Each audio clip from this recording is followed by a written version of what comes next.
All right, let's dive into one of the most intense, maybe the most intense argument in American history, the fight over the U.S. Constitution. Was this thing a total betrayal of the revolution, or was it a brilliant compromise that literally saved the new nation? Let's figure it out. So, picture this. It's 1783. The ink is barely dry on the treaty that ends the Revolutionary War. The United States, somehow, against all odds, has beaten the British Empire. Amazing, right? But once the parties are over, this massive, looming question hangs in the air. Now what? I mean, how do you actually build a country from the ground up? And look, this wasn't just a matter of, setting up post offices and collecting taxes. This was a full-blown identity crisis. The real challenge was, how do you build a government that protects the very liberty you just fought and died for without tipping over into either total chaos or, even worse, a new kind of tyranny? And that brings us right to the heart of what we're talking about today. The central historical question is this: did the Constitution that came out of this whole mess betray the radical, world-changing ideals of the American Revolution? Or was it a messy but totally necessary compromise to stop the entire experiment from just collapsing? Okay, so before they can even begin to answer that, we have to get on the same page about what those revolutionary ideals actually were. What was that promise of 1776 that the Constitution was supposed to live up to? Well, at its very core was this just absolutely electrifying idea from the Declaration of Independence. That phrase, all men are created equal. I mean, that was the radical, game-changing vision that powered the whole revolution. It was the yardstick that everything else was going to be measured against. Now, you got to understand, their first shot at a government, the Articles of Confederation, was designed with that exact revolutionary spirit in mind. The people who wrote it were terrified, and I mean terrified, of a strong central power like the British king they just kicked out. So what they do? They made the government weak on purpose. But, well, that weakness created a whole new kind of crisis. Without the power to do basic things like tax people or regulate trade, the country was just unstable.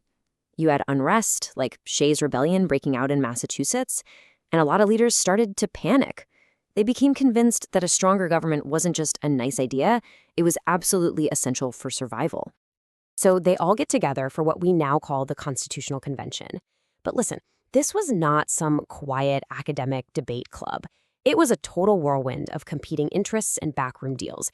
You had the big states fighting the small states over who gets more power. You had the slave states clashing with the free states.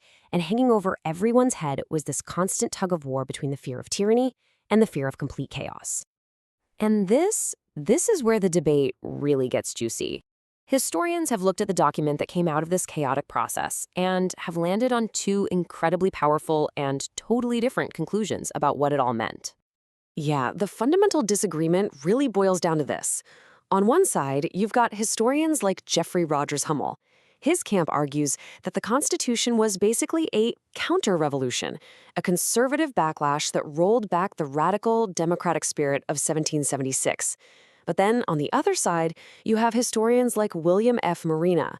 They see it completely differently, as a deliberate, practical compromise built to solve the very real, very dangerous problems the new nation was facing. And this whole argument really hinged on those two big revolutionary ideals: liberty and equality. So supporters of the Constitution, they argued that its system of checks and balances would actually preserve liberty. But the critics, they said that putting so much power in one federal government was a surefire way to destroy it. And when it came to equality, the gap was even wider. Supporters saw it as a pragmatic step forward, but critics, they pointed to the compromises made over slavery and just called it a flat-out betrayal. And those compromises, wow, they were huge. The debate over how to count enslaved people for representation, it led to the infamous Three-Fifths Compromise. They literally wrote a brutal, dehumanizing inequality right into the founding document. And this, of course, raised these huge, troubling questions about who was really included in that promise that all men are created equal. You can actually see this built-in tug-of-war right in the document itself.